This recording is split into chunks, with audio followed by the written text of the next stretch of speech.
Welcome to this week's energy series. We are Corey, Peyton, and myself, Yaila.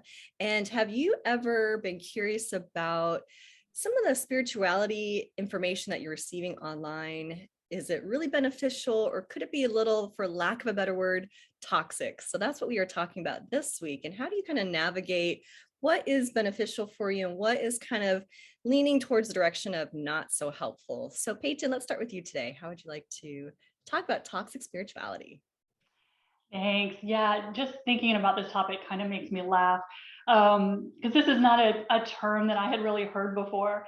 But it was the way that this topic came up and why we are talking about this today is I was on social media about 2 weeks ago and I was scrolling through and just seeing some people that I have just followed forever, really liked and respected, and just noticing that some people were coming completely unhinged.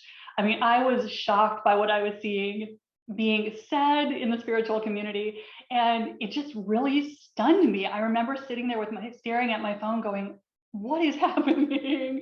What is going on here? And the Pleiadians came in. Y'all know that I channel the Pleiadians, and I heard them come in and say, that's what we call toxic spirituality. And I just loved it. It made me laugh because I'd never heard that term before. And so, of course, the first thing I wanted to do is hear what Corey and Yaila had to say about it. So I've been thinking a little bit about how toxicity is showing up for me in the spiritual community. And of course, the spiritual community likes to kind of beat up on the sleeping community sometimes. It's kind of a pastime that happens in the spiritual community. But there are some things that I have been noticing that really are not helpful to us as light workers and starseeds. And so those are the kind of things that come to my mind when I hear what the Pleiadians called toxic spirituality. And the first thing that kind of jumped out at me that I've been noticing more and more lately is members of the spiritual community really getting invested in selling fear. And this always surprises me because as light workers, we know that the most important thing for us to do in this lifetime to ascend, to make it to the fifth dimension, is we've got to leave behind fear. That's what all of our guides have been telling us for years and years. And so it has been surprising me more and more how many people I am seeing kind of sliding into selling the fear stories. And it always kind of makes me curious because I think there is a fine line between sharing information that people might not know and bringing awareness to things that are problems in our world and actually selling the fear story. And so I think that when we slide over into selling a fear story to people, it really does a huge disservice to the entire spiritual community. And so this is one thing I've noticed with my guides whenever I have asked them about things going on in the world. And I tend not to dive too deeply into any of that stuff. If y'all know me, I am not following all the paths down the rabbit hole. But whenever I do ask the Pleiadians about something I'm hearing, they will always tend to tell me, or my clients, when my clients ask about it, they're like, well, we could tell you that story, but we're not sure it's going to empower you. And so they've been helping me kind of figure out, when do I need to know something and when is something going to put me into needless fear? And so I think we do have a fine line there, that we don't want to be sticking our head in the sand, be in denial. That's a very important thing, that if something is showing up for us and triggering us, it is always a sign we have healing work to do. So it doesn't mean to turn a blind eye to what's going on in the world. But I think one of the things that is happening in the spiritual community more and more is sliding a little too far in the direction of being a salesman of fear, essentially, and taking the stories so far that you're just putting other people in fear over things they can't really do anything about. And so that is one thing to me. If I'm going to hear something because I need to know that this is happening, I want to know only enough to solve the problem. To how can I, how is knowing this information going to help me avoid a situation that could be harmful, or know that something I'm being told is not the truth. I always want to get to the solution part of the story. But I see a lot in the spiritual community, it seems to be, to me, increasing a bit, that it is selling stories of fear just to sell stories of fear. And so I think that is one thing that to me is what I am viewing as toxic spirituality, because we don't have to, slide so deep into what the darker side is doing or the negative agendas might be doing if it's just going to put people in fear. And so for me, that is what is kind of coming to my mind as toxic spirituality, or spirituality that is not helping the spiritual community. And again, it never means be in denial. It never means turn a blind eye to something that is going on, because we have to use those to do our inner work. But we have to know, when are we sliding into pure fear stories just because we're giving something our focus? And when do we really need to know about something so that we can take corrective action? And so I think we're being called to step up our discernment right now, to really start asking from anyone we are giving our attention to. We're having to turn up our discernment with our spiritual teachers. We can't necessarily take things at face value, because the times are changing and not everything that we are being presented with is necessarily accurate. So more discernment for me is always the answer.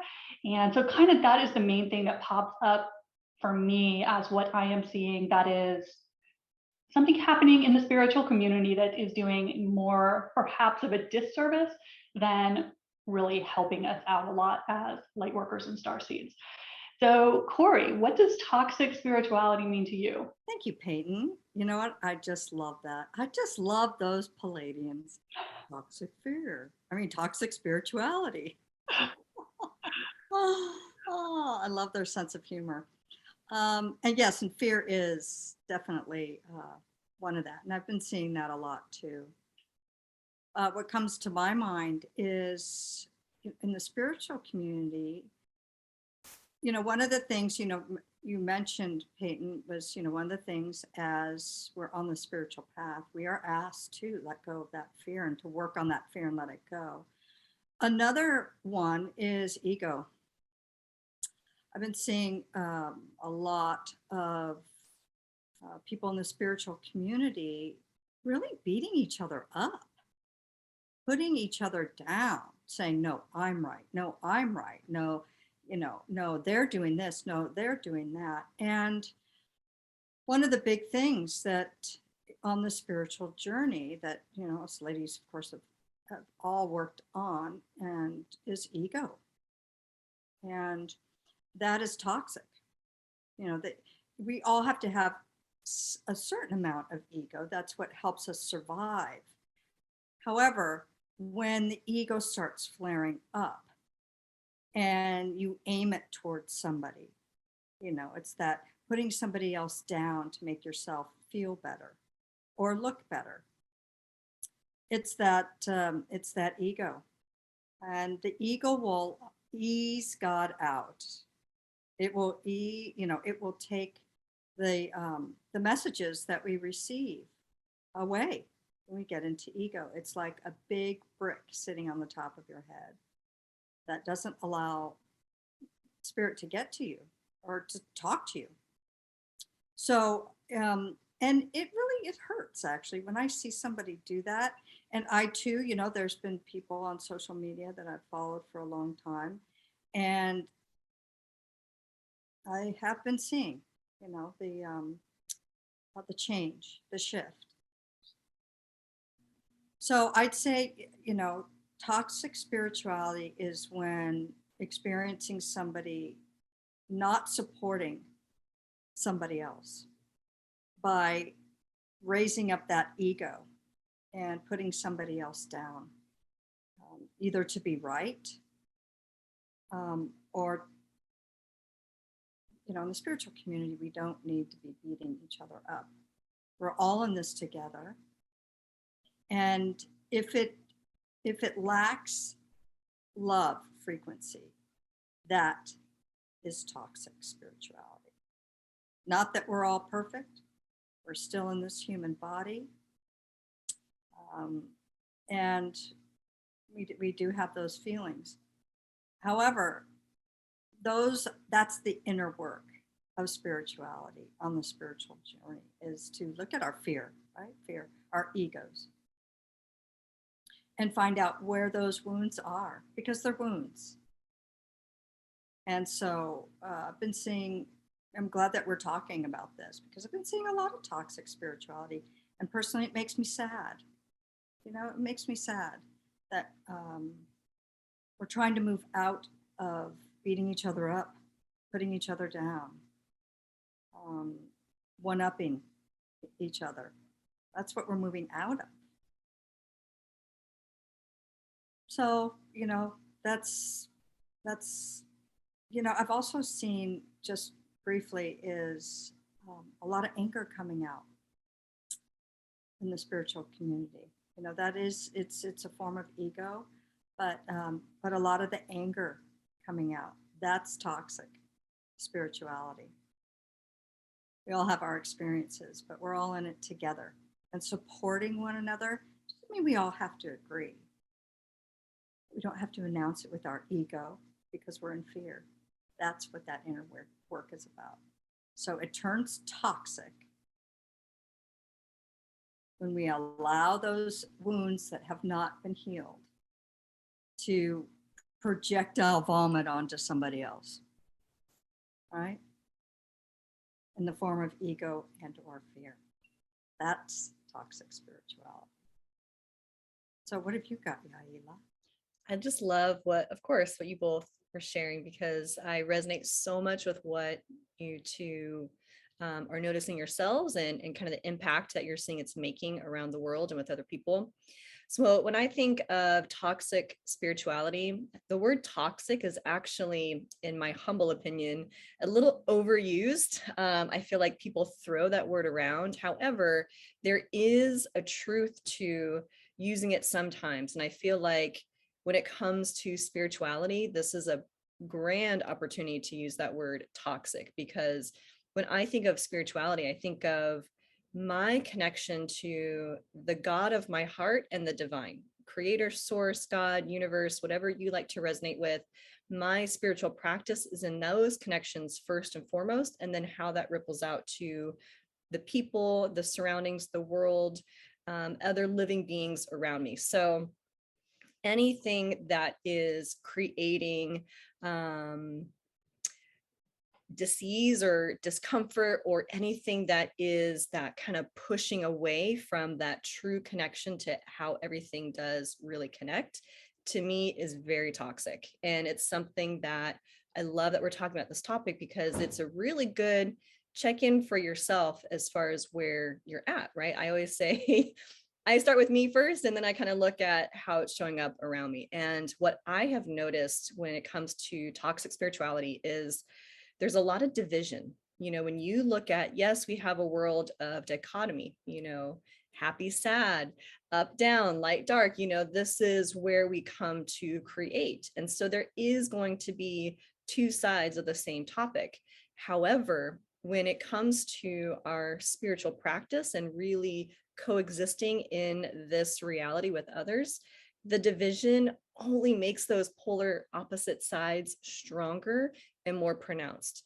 I happen to find somewhere along the medium is usually most beneficial to everyone involved. So when you're looking at the division, and pull any topic, whether it's from politics, whether it's from the spiritual community, whether it's from religion, I mean, the job atmosphere you're in, look at whatever the topic is it promoting connecting and coexisting and building each other up, or is it promoting hierarchy? Is it promoting division? Is it promoting better than, less than?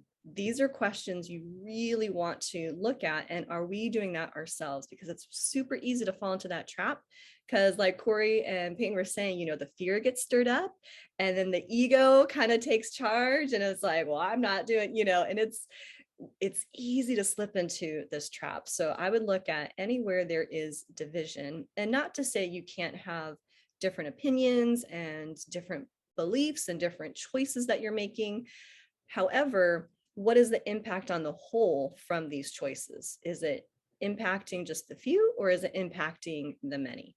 So when I look at toxic spirituality, I definitely look at where is it causing division, and is it promoting division versus enhancing our strengths, and how do we use those strengths together? That to me would be a lot more spiritually conducive to what our true heart wants. And how I know that is I feel it in my body. We've talked about this in other videos. When I'm reading something and I just feel that automatic like crunchiness, I use that word all the time, like, you know, when you're eating something and something weird, just like you bite down and you're like, oh, you know, it's just kind of crunchy. I feel that way with some of this types of stuff. When the fear pops up, when the division pops up, when it's coming from that ego place, it feels really crunchy to me. Everything feels tight and constricted. Or I can notice myself getting pulled into the story and getting my own fear lit up, or my own anger lit up, or my own just like frustration lit up. And this is a really great opportunity to look at why is that being lit up.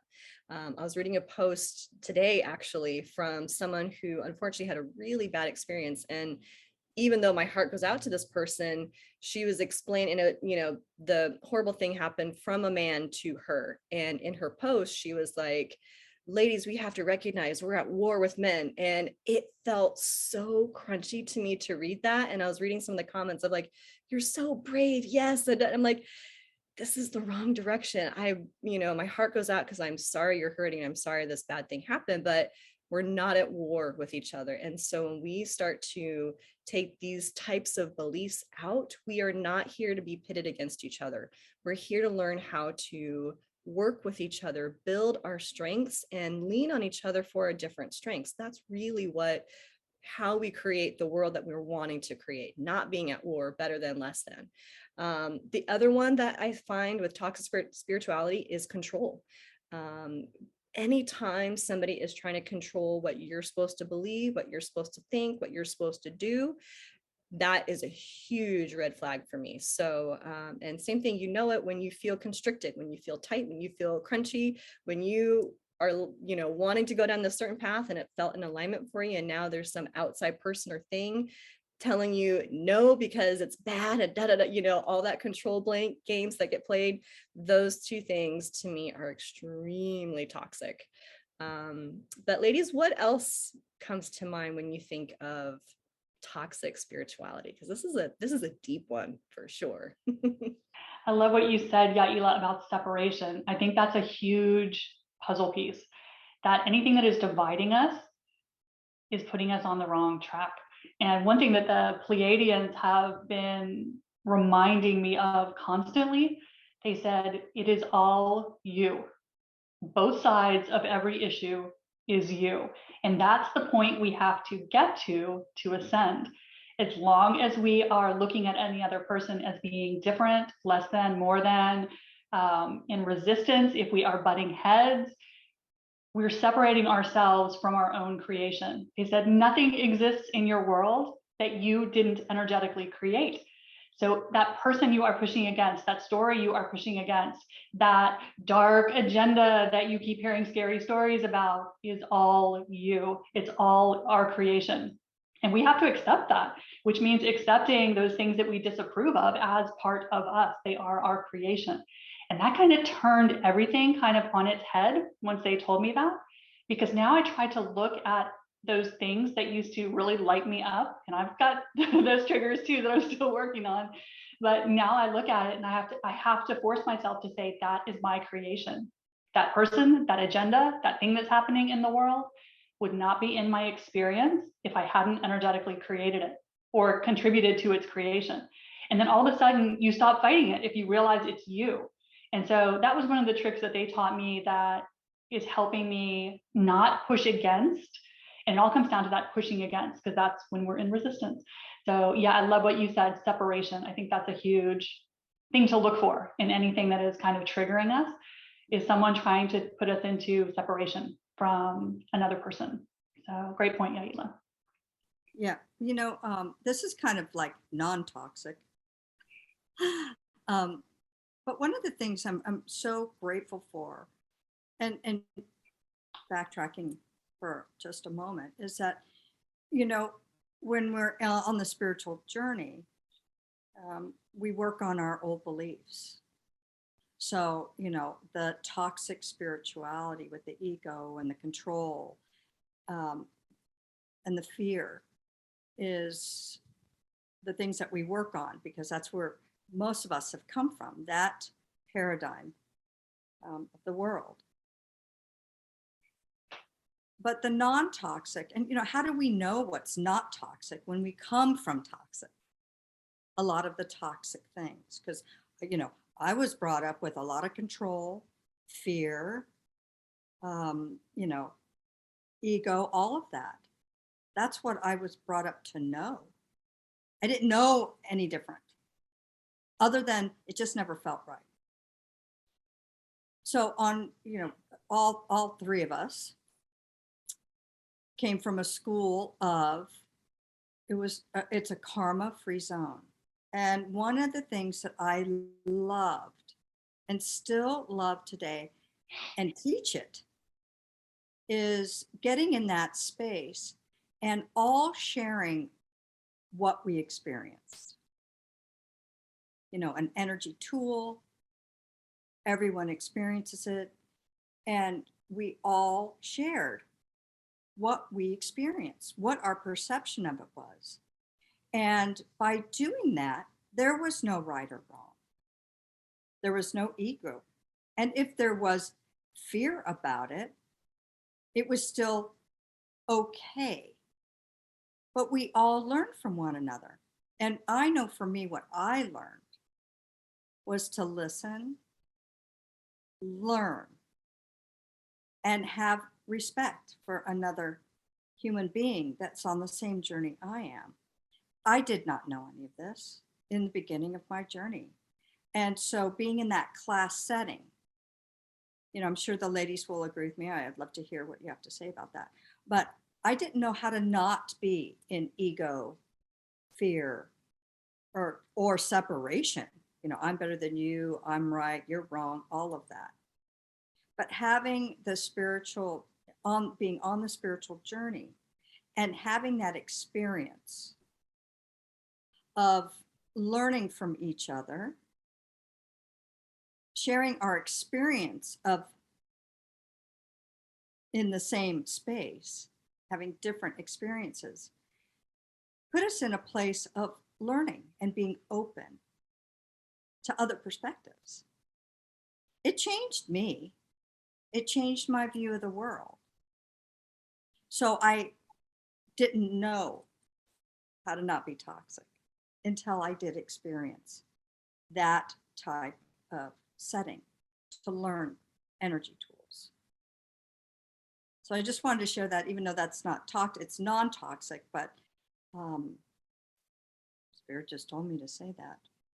Well, I love that you're bringing that in, Corey, because one of the benefits that being able to teach the energy tools that I've learned is how different people view energy. It comes in so many different ways for different people. And just because I didn't receive it the way they did doesn't make me more right or them less wrong or vice versa. And it's really taught me to question, what am I looking at? What am I believing? Where are these beliefs coming from? Why is it there? And the guides that I work with, I knew I was working with some more ascended guides, because situations would pop up where my personal journey, I would have never known how to navigate that. And the way they brought in next steps and information and deeper insights was such a lens of love that it taught me how to bring in more love and more understanding to different people and situations. So it's really been helping me on my journey to,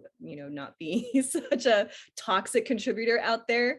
And I still, we're human. We still have to check ourselves because we get fired up with different things that happen in life. But I think with the intention, the awareness of like, ooh, let me pull myself back just a little bit and readjust my approach to that. But that's what else I would add. Anything else, ladies, for toxic spirituality that you think would be helpful?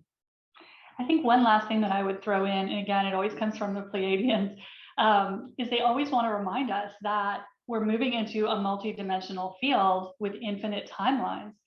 Everything exists. So it's getting very hard for us to say that someone else is wrong. different timeline, different perspective. And the more we move into multidimensionality, the more we realize there's no one answer to anything. And I have to keep, like you said, Yaila, keep pulling myself back on things that I think I know. From doing this so long, it's very easy to think you have the answers and that someone else may not have the answer or might not have the same answer, when you realize that, again, everything exists in this universe, every potential, every option. So it's getting harder for us to say that there is any right and wrong to begin with. So we have to kind of let that sink into our minds, because it's so not how we were trained. But the more we do that, then we stay out of that separation, which I think is kind of at the heart of a lot of the toxicity that we see in the spiritual community. So that's one thing I always bring myself back to. You're not necessarily right, Peyton. You just have one understanding, but someone else has a different perspective. They're looking out a different window. That's how I always think of it. And so we just have to retrain ourselves. That's how I'm looking at it right now. It's a learning process for everyone, and getting out of that ego mind, it's hard. The ego fights back. So it takes a little process and patience with yourself. So that's my last thought. Yeah. Yeah. And it's, we don't always have to be right, and we can be right and somebody else can be right. And it's more about just understanding why they think or feel or do what they do. You just learn about them a little bit more. And then when we have that understanding, then we can figure out, okay, I believe this. How do we, work with this together in this time, space, reality that we're in, this journey? How do we make it fun? How do we make it work? Instead of how do I make myself more right and you more wrong to get my way? It's got to be this way. It can't be that way. Like, no, it's not how it works. All right. Well, thank you so much for joining us this week on Toxic Spirituality. We hope these insights kind of brought some seeds of information for you to expand and work with for yourself. Be sure to tune in every single week. We post a new video on different energy topics, and we will see you next week. Thank you for your likes, shares, and comments. Talk to you later. Bye.